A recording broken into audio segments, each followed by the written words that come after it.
الحمد للہ رب العالمین خالق السماوات والارضین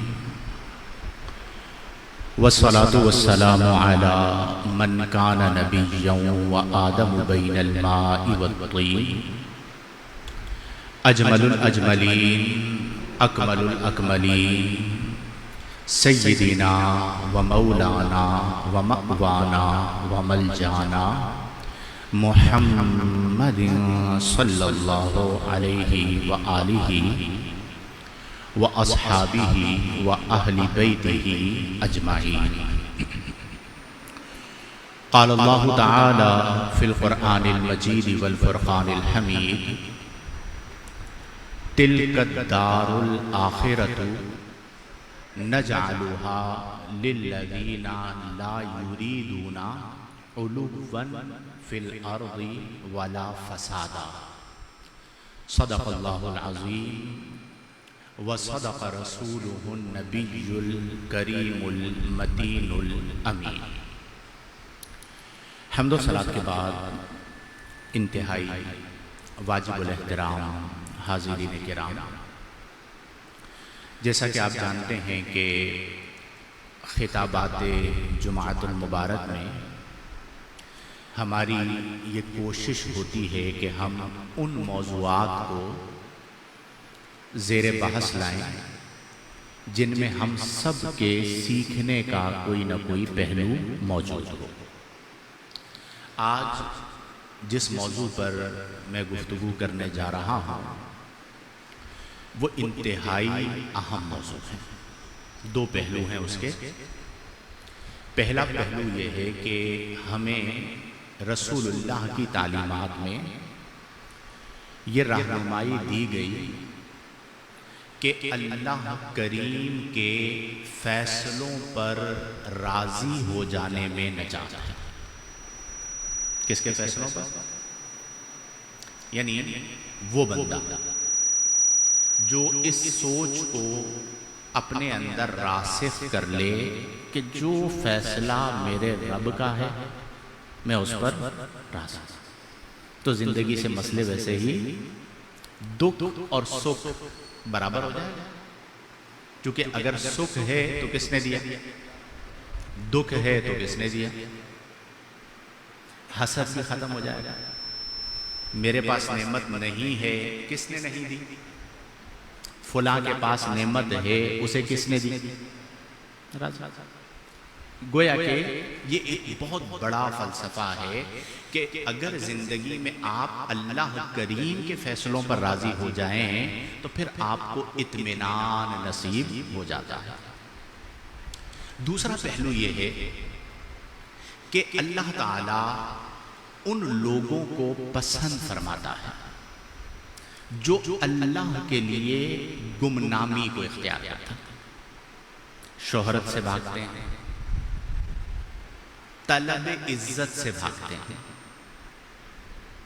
طلب مال سے بھاگتے ہیں، طلب دنیا سے بھاگتے ہیں اور چھپے رہنے کو پسند کرتے ہیں، حتیٰ کہ ان کا حال یہ ہوتا ہے کہ وہ آنسوں سے رو رہے ہوتے ہیں اللہ کی یاد میں، زوجہ کو نہیں پتا ہوتا۔ یعنی ایسے بھی اکابر گزرے کہ جن کا حال یہ تھا کہ وہ کیفیت میں ہوتے، تکیے پر آنسو گر رہے ہوتے، ان کی زوجہ کو وہ نہ پتہ چلنے دیتے کہ یہ جو میرا تعلق ہے یہ صرف میرے رب کے ساتھ ہے، وہ جانے اور میں جانا۔ اب یہ جو گمنامی کی طلب اور گمنامی کا ملنا ہے، شہرت کی طلب نہ ہونا، مال کی طلب نہ ہونا، نام کی طلب نہ ہونا، یہ اللہ کی بہت بڑی نعمت ہے۔ اور نیکیاں کرتے تھے تو ان نیکیوں کو چھپاتے تھے۔ بعض اولیاء کے بارے میں پڑھا میں نے کہ وہ اگر کسی فقیر کی مدد کرتے تو جیسے آپ کچھ دیتے ہیں تو فقیر دعا دیتا ہے، تو جب وہ فقیر کو دیتے تو فقیر انہیں دعا دیتا، یہ اس کی دعا کے جواب میں فقیر کو دعا دیتے۔ مال دیا فقیر کو، فقیر نے دعا دی آفتاب، اور انہوں نے بھی فقیر کو کیا دیا؟ اس کے پیچھے بات کیا ہوتی ہے؟ وہ کہتے ہیں کہ جو اس نے ہمیں دعا دی، مجھے دعا دی، تو میں اسے دعا دے دیتا ہوں، برابر ہو جائے. مجھے جو میں نے اسے دیا ہے اس کا اجر اس سے نہیں چاہیے. میں نے تو فقیر کو کس کے لیے دیا؟ تو اس نے دعا دے دی، میں بھی اسے دعا دے دیتا ہوں. اس نے کہا تمہارا بھلا ہو. اس نے کہا بھائی تمہارا بھی بھلا ہو. ٹھیک ہے، حساب ہو گیا برابر. اب جو دیا ہے اس کا اجر کس سے چاہیے؟ اللہ سے چاہیے. یہ ہمارے اکابر کی فکر تھی کہ وہ گمنامی کو پسند کیا کرتے تھے اور گمنامی کو اختیار کیا کرتے تھے. اور جو بندہ گمنامی کو پسند کرتا ہے، یعنی گمنامی کو اختیار کر لیتا ہے، گمنام ہو جاتا ہے، چھپے رہنے کو پسند کرتا ہے، شہرت کو پسند نہیں کرتا، اللہ تعالیٰ ایسے بندے کو اپنا محبوب بنا لیتا ہے. اب آپ مجھے بتائیے، ہم تو مسجد میں چندہ دے دیں تو ہماری چاہت ہوتی ہے مائک پر اناؤنسمنٹ میں کہ فلاں حاجی صاحب جو ہے نا، مخصوص فلاں حاجی صاحب جو ہیں، انہوں نے 5 لاکھ روپے 10 لاکھ روپے دیے. جب تک اناؤنسمنٹ نہ ہو تب تک تسلی نہیں ہوتی. تختی میرے نام کی لگ جائے یا پتہ چلے کہ میں اتنا بڑا سخی. حاتم تائی نے بھی کیا سخاوت کی ہوگی، میرے پاس آ کے دیکھو کیسی لائنیں لگی ہوتی ہیں. ٹھیک ہے، جب تک شہرت اور طلب نہ ہو جائے پوری تب تک نفس کو تسکین نہیں ہوتی. یاد رکھ لیں کہ اگر ایسا ہوگا تو اللہ تعالیٰ دل سے روحانیت کو سلب فرما دے. غالباً صحیح مسلم کی ایک حدیث میں پڑھ رہا تھا، آقا کریم صلی اللہ علیہ وسلم نے فرمایا ان اللہ يحب العبد التقي الغني ان اللہ يحب العبد التقي الغني الخفي. 3 صفات. ان اللہ، بے شک اللہ، یحب العبد، اس بندے کو پسند فرماتا، جس میں 3 صفتیں. پہلی صفت فرمایا التقیہ، دوسری صفت فرمایا الغنیہ، تیسری صفت فرمایا الخفیہ. 3 صفات جس میں ہوتی ہیں، اللہ تعالیٰ اس بندے کو اپنا محبوب بنا لیتا ہے. ہم سب غور کریں، یہ صفات ہم میں ہیں. پہلی صفت فرمایا التقیہ، جو اللہ کے لیے تقوی کو اختیار کرتا ہے. دل کی صفت ہے تقوی، کہ میں یہ کام کس کے لیے کر رہا ہوں. نماز کس کے لیے پڑھ رہا ہوں. کئی ایسے لوگ ہوتے ہیں نا جنہیں بعض اوقات نماز میں مزہ نہیں آ رہا ہوتا تو نماز چھوڑ دیتے. کیا ہوا؟ جب وہ خشوع و خضوع نہیں مل رہا. ارے آپ خشوع و خضوع کے لیے یعنی اپنے مزے کے لیے نماز پڑھ رہے ہو یا اللہ کے لیے پڑھ رہے ہو؟ کئی بار تو کیفیت کو سلب بھی کیا جاتا ہے. ابھی کل پرسوں ہی میرے پاس ایک سوال آیا ہوا تھا، وہ یہی سوال تھا کہ پہلے مجھے بڑا خشوع و خضوع ملتا تھا، مزہ آتا تھا، اب مزہ نہیں آ رہا نماز میں، عبادات میں، دینی کاموں میں، تو میں کیا کروں؟ تو میں یہی بات سمجھا رہا تھا کہ میرے بھائی کیفیت تو بدلتی رہتی ہے. آپ اپنے خشوع و خضوع اللہ کی نعمت ہے، لیکن اگر کبھی سلب ہو گیا تو آپ نے عبادت کو نہیں چھوڑنی، چونکہ آپ نماز کس کے لیے پڑھ رہے ہیں. تو التقیہ، ان اللہ یحب العبد التقیہ، جو متقی بندہ ہے اللہ اسے اپنا محبوب بنا لیتا ہے. پھر فرمایا والغنیہ، اور جو بندہ لوگوں سے مستغنی ہو جائے. کیا ہو جائے؟ مستغنی سمجھتے ہیں؟ بے پرواہ، لوگوں سے آس نہ لگائے، لوگوں سے امید نہ لگائے، اللہ پر یقین رکھے، وہ اپنے آپ کو صرف اللہ کے در کا محتاج سمجھے اور محتاج رکھے. آقا کریم فرماتے ہیں ان اللہ، یہ وہ بندہ ہے کہ اللہ تعالیٰ اس بندے سے پیار فرماتا ہے. تو ہمیں اپنے اندر یہ صفت بھی پیدا کرنی چاہیے کہ ہماری آس لوگوں سے نہ ہو. اس کا یہ مطلب نہیں کہ متکبر ہو جائے، اس کا مطلب یہ ہے کہ آپ کو اپنا تعلق اللہ سے مضبوط کرنا ہے کہ میں اپنے رب کا محتاج ہوں، وہ غنی ہے. تو دوسری صفت یہ. تیسری صفت فرمایا الخفیہ، اللہ تعالیٰ اس بندے کو اپنا محبوب بنا لیتا ہے جو بندہ گمنامی کو اختیار کر لیتا ہے۔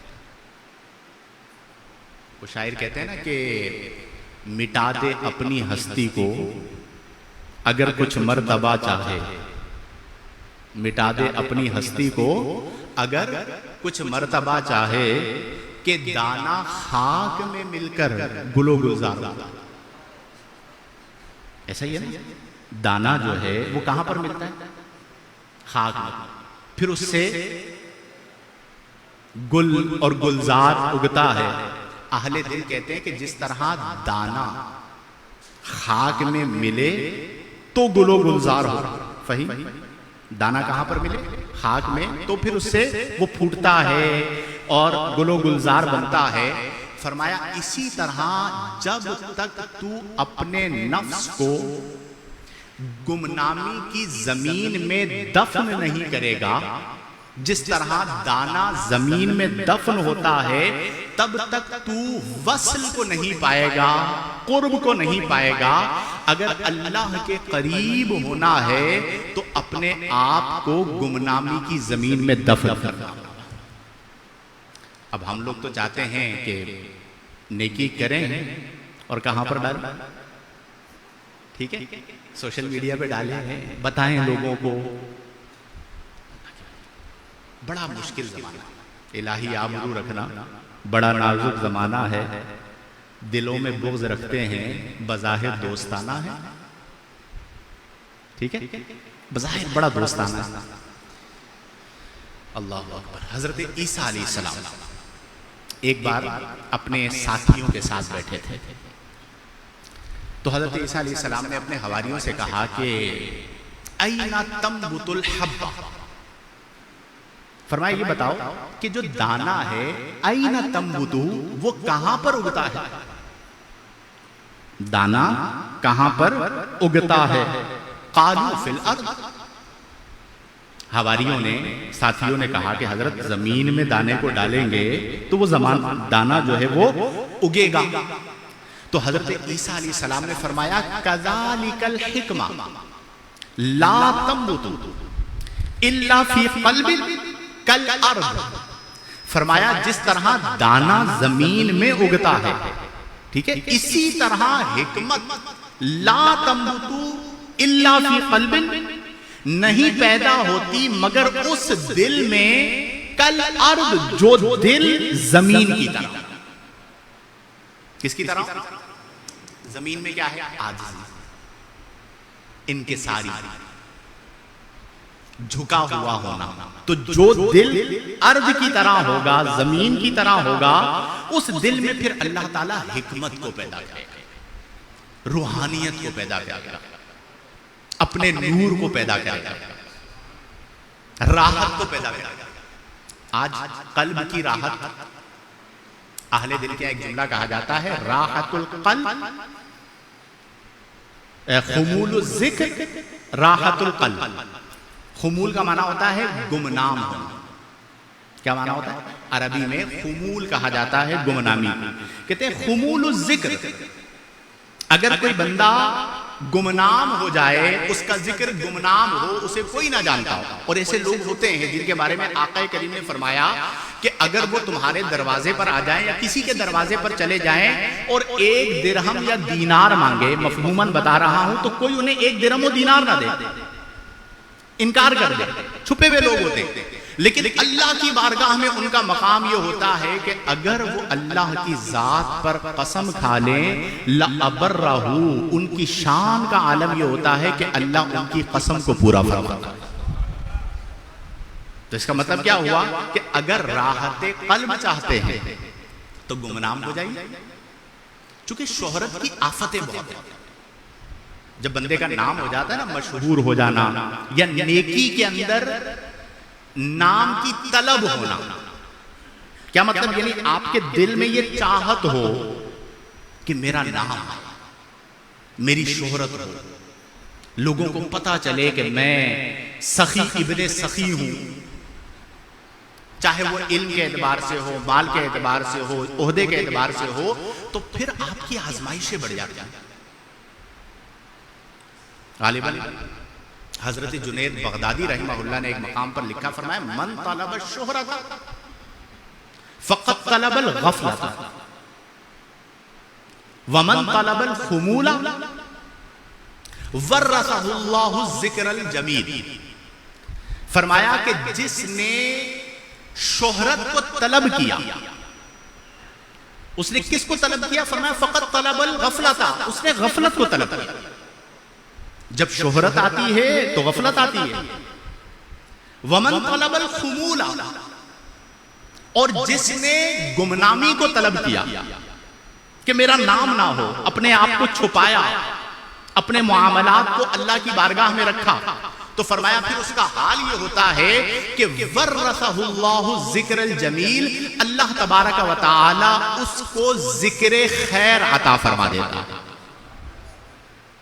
ایک شخص نے حضرت نظام الدین اولیاء،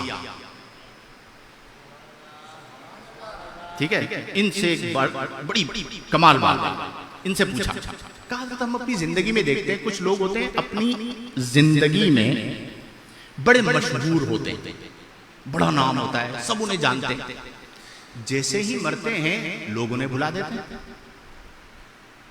اور کہا کچھ لوگ ایسے ہیں جنہیں ہم نے دیکھا کہ ان کی زندگی میں انہیں کوئی نہیں جانتا، لیکن جب مرتے ہیں تو ہر زبان اور ہر دل میں اللہ تعالیٰ انہیں زندہ فرما دیتا ہے۔ آپ نے دیکھا نا ایسے کئی ایسے اکابر ہیں جن کی زندگی میں کوئی شہرت نہیں ہوتی، مرتے ہیں تو قیامت تک ان کا ذکر باقی ہوتا ہے۔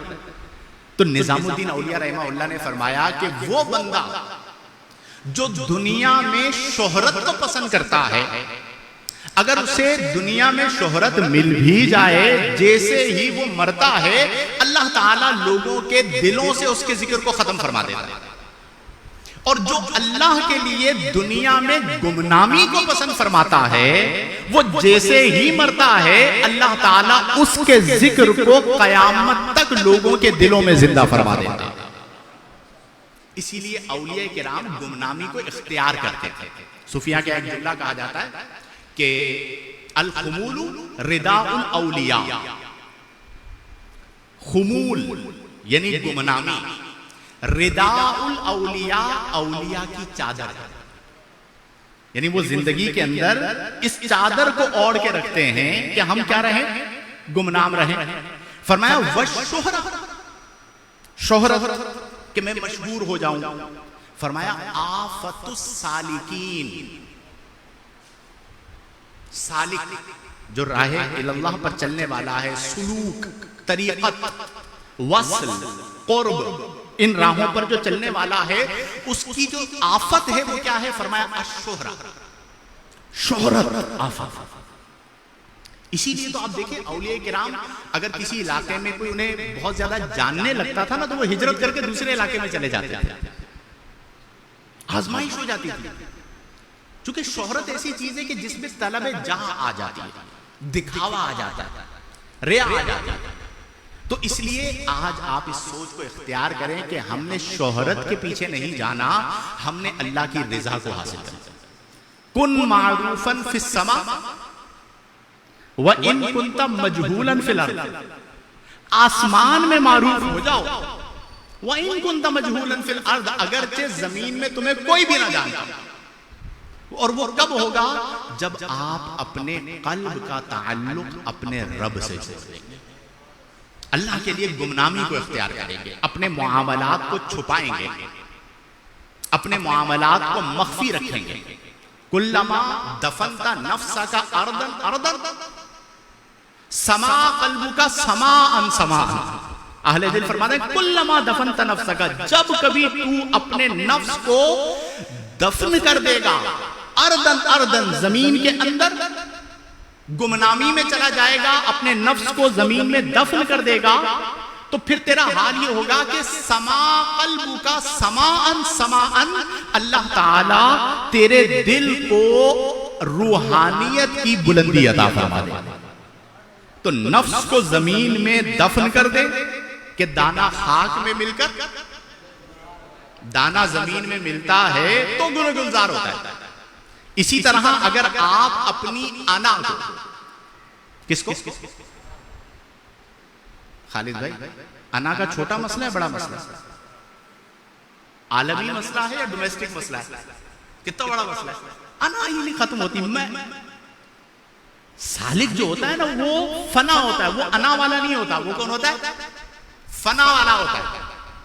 اور جو بقا کا دروازہ ہے وہ فنا کے اندر سے کھلتا ہے. یعنی اگر بقا میں داخل ہونا ہے تو کہاں سے داخل ہوں گے؟ فنا سے داخل ہوں گے. فنا میں داخل نہیں ہوں گے تو پھر بقا میں داخل نہیں ہو سکتے. پہلے فانی بنیں گے پھر باقی بنیں گے. تو فنا کو اختیار کریں، بقا کا راستہ آپ کے لیے ہے. تو اہل دل کا طریقہ کار یہ تھا کہ وہ اپنے لیے گمنامی کو پسند کیا کرتے تھے. آج ہم نے اتنا کمرشلائز کر دیا ہے، دکھاوا اتنا ہو گیا ہے. باقاعدہ طلب ہوتی، جب تک وہ طلب پوری نہ ہو تب تک سکون ہی نہیں ملتا.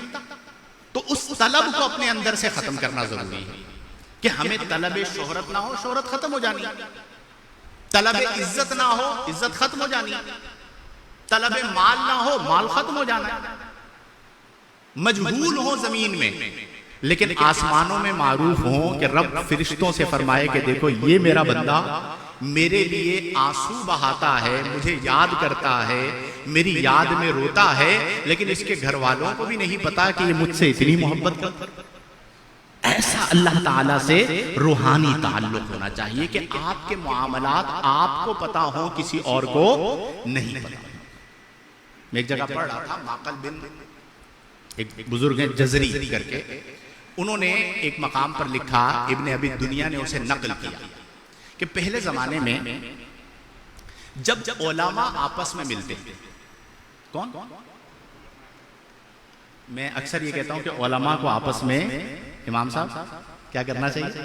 ملنا چاہیے. تو وہ آپس میں جب ملتے تو کچھ گفتگو کرتے. تو فرماتے ہیں کہ جب علماء آپس میں ملتے تو تواصوا، وہ ایک دوسرے کو وصیت کرتے بکلمات، ان کلمات کے ساتھ. اور جب وہ جدا ہو جاتے یعنی ملاقات نہیں ہو پاتی تو کتب بعضهم الی بعض، وہ یہ جو بات میں ابھی بتانے لگا ہوں یہ بات وہ لکھ کر بھیجا کرتے تھے، ارسال کیا کرتے تھے کہ اس بات کو یاد رکھو. ایک دوسرے کو وصیت کیا کرتے تھے. وہ کیا بات تھی؟ وہ فرماتے تھے کہ من اصلح سریرتہ اصلح اللہ علانیتہ. کیسا مزہ؟ من اصلح، وہ کیا کہتے تھے؟ علماء ایک دوسرے کو وصیت کر رہے ہیں. کیا کہتے تھے؟ من اصلح سریرتہ، جو اپنے باطن کی اصلاح کر لیتا ہے، سدھار لیتا ہے، اپنے باطن کو سنوار لیتا ہے، تو اس پر اللہ کا فضل یہ ہوتا ہے کہ اصلح اللہ علانیتہ، اللہ تعالیٰ اس کے ظاہر کو سنوار دیتا ہے. اس نے اپنے آپ کو گمنام کیا، اب اللہ اس کی محبت لوگوں کے دلوں میں ڈالتا ہے. اور آپ یقین کیجئے کہ ایسے ایسے لوگ ہوتے ہیں جو مطلب جن سے زندگی میں کبھی ملاقات نہیں ہوتی لیکن وہ بڑے محبت کرنے والے ہوتے ہیں. وجہ کیا؟ ان کے دل میں محبت کہاں سے آئی؟ اللہ نے ڈال. اہل اللہ کی محبت دیکھیں، اولیاء اللہ کی محبت دیکھیں، اصحاب رسول کی محبت دیکھیں، انبیاء کی محبت دیکھیں. تو من اصلح سریرتہ اصلح اللہ علانیتہ، اللہ تعالیٰ اس کے ظاہر کو سنوار دیتا ہے.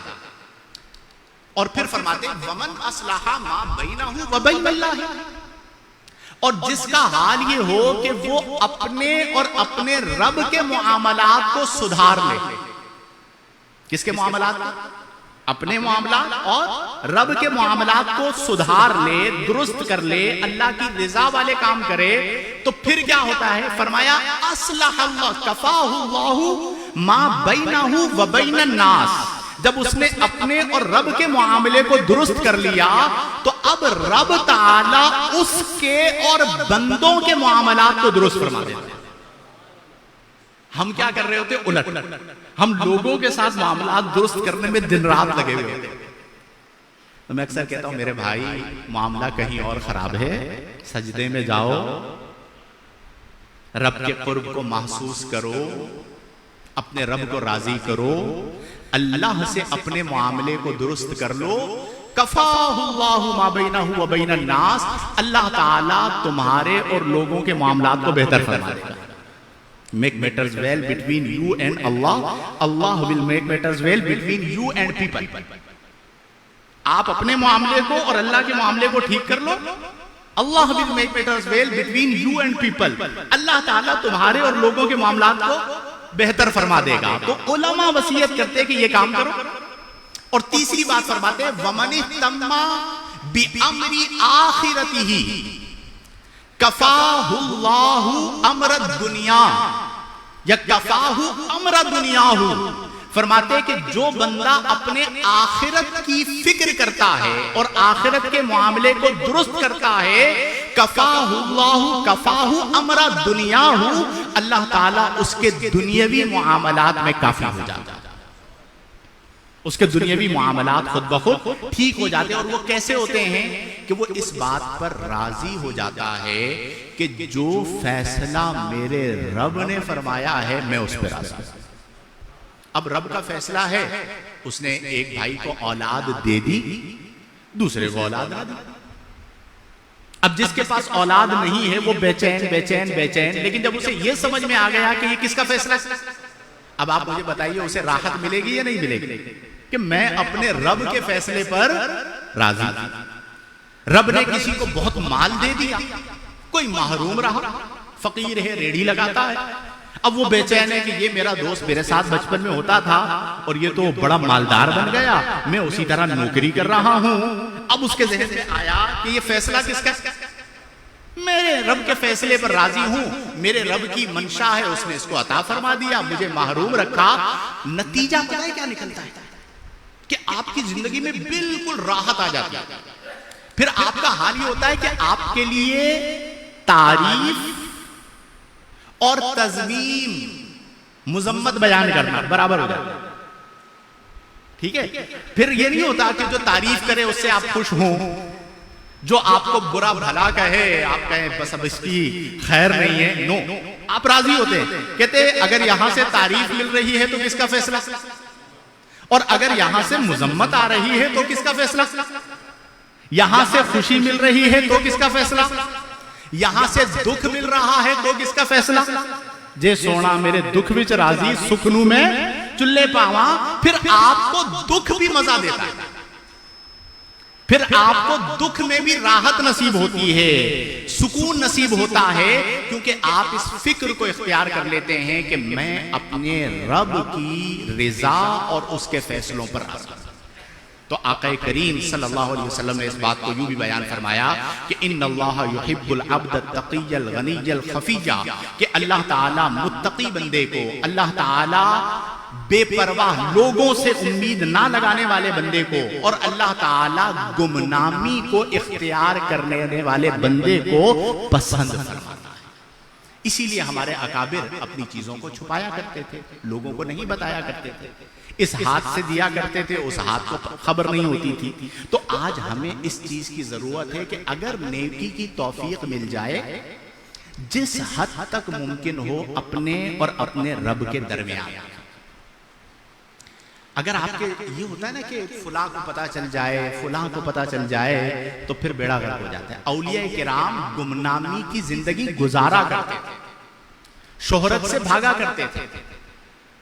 کئی ایسے اولیاء کرام ہیں جن کی, بلکہ اکثر اولیاء کرام کی عادت مبارکہ یہ تھی کہ وہ باقاعدہ اپنی کرامات کو جو اللہ ظاہر فرما دیا کرتا تھا اسے چھپایا کرتے تھے. کرامات کو کیا کیا کرتے تھے, اور وہ فرمایا کرتے تھے, ایک جملہ میں نے ایک مقام پر پڑھا تھا, وہ فرمایا کرتے تھے کہ میں کرامت کا طالب نہیں ہوں. کس کا, لوگ کرامت کے طالب ہوتے ہیں نا, یہ کرامت وہ کرامت. اب تو ہر پتھر کے نیچے کرامت ہوتی تھی, اب ہر پتھر کے اوپر بھی ایک کرامت. وہ فرماتے ہیں بھائی میں کرامت کا طالب نہیں ہوں, کرامت کریم کی طرف سے ہوتی ہے. کرامت سے کیا لینا, میں تو رب کریم کا طالب. وہ کریم کے طالب ہوتے تھے, کرامتوں کو چھپایا کرتے تھے, گمنامی کی زندگی بسر کیا کرتے تھے, اپنے آپ کو عاجزی میں, انکساری میں, رب سے تعلق میں رکھا کرتے تھے. اگر آج کے مٹیریلسٹک زمانے میں اپنے قلب کا تعلق آپ نے رب سے جوڑ لیا, آپ کی زندگی میں سکون آ جائے. مٹیریل میں سکون نہیں, قرآن کریم میں اللہ کریم نے فرمایا الا بذکر اللہ تطمئن کس کے ذکر میں دل مطمئن ہوتے ہیں؟ اللہ کا ذکر. جو اللہ کا ذکر کرتا ہے اللہ تعالیٰ اس کے قلب پر اطمینان کو اتار دیتا ہے. تو جب آپ اپنے نفس کو زمین میں دفن کر دیں گے، کلما دفنت نفسک اردن اردن سما قلبک سماءن سماءن، زمین میں نفس دفن ہو جائے گا، اللہ تعالیٰ آپ کو قلب کی روحانیت عطا فرما دے گا. آپ کا قلب عالم بالا میں اللہ کے قرب کو محسوس کرے گا، اور پھر ایک وقت آئے گا کہ آپ ہوں گے اور ذکر خداوندی ہوگا، آپ ہوں گے یاد مصطفیٰ کریم ہوگی، آپ ہوں گے شرع پر عمل ہوگا، قرآنی تعلیمات پر عمل ہوگا، اور زندگی کے اندر اطمینان آ جائے گا. یہی بات قرآن میں اللہ کریم نے فرمائی کہ تلک الدار الآخرۃ، یہ دار آخرت ہے، نجعلھا، یہ آخرت کا گھر ہم اسے عطا فرماتے ہیں. کسے عطا فرماتے ہیں؟ لا یریدون علوا فی الارض ولا فسادا، کہ جو زمین میں رہتے ہوئے نہ دل میں بلندی رکھتا ہے، علو کا طالب ہوتا ہے، مقام کا طالب ہوتا ہے، ولا فسادا، اور نہ ہی وہ فساد کی راہ پر چلتا ہے. تو میرے پیارے دوستو، المختصر کوشش کریں کہ اپنی چیزوں کو، اپنی عبادات کو مخفی رکھا کریں. دل پر غور کیا کریں کہ اگر دل میں شہرت کی طلب ہے تو اسے ختم کریں، دل میں عزت کی طلب ہے تو اسے کیا کریں؟ ختم کریں. عزت کون عطا فرماتا ہے؟ نبی کریم صلی اللہ علیہ وسلم نے فرمایا کہ العز مقسوم، عزت تقسیم کر دی گئی ہے. طلبہ غموم و احزان، عزت کو طلب کرنا یہ غم اور حزن کے سوا کچھ نہیں ہے. جو عزت اللہ نے تقسیم کر دی، جتنی تقسیم کر دی اتنی مل کے رہے، اور جتنی عزت اللہ نے دینی ہے کوئی روک سکتا ہے؟ اور جو نہیں ملنی وہ کوئی دے سکتا ہے؟ تو کیوں پریشان ہوتے ہیں میرے بھائی؟ آپ اپنی نمازوں کو دیکھیں، اپنے روزوں کو دیکھیں، اپنے معاملات کو دیکھیں، اپنے رب کی رضا کو دیکھیں، قلب کی توجہ اللہ تعالیٰ کی رحمت کی طرف رکھیں، تو انشاءاللہ الجلیل زندگی میں اطمینان اور راحت نصیب ہوگی. تو اللہ تبارک و تعالیٰ کی بارگاہ میں دعا گو ہوں کہ اللہ تعالیٰ مجھ گناہگار کو اور آپ تمام احباب کو اپنا قرب خاص عطا فرمائے، اور اپنے پیارے محبوب صلی اللہ علیہ وسلم کی نگاہ خاص عطا فرمائے، اور ہمارے دلوں کو اللہ تعالیٰ اپنے نور سے منور فرما دے. صفائے قلب نصیب ہو جائے، صوفیے با صفا بن جائیں، صفائے قلب والے لوگ بن جائیں کہ جب دل پر توجہ کریں اللہ کے ذکر اور اس کی محبت کو اپنے دلوں میں محسوس کریں. آمین بجاہ النبی الامین، وآخر دعوانا ان الحمد للہ رب العالمین.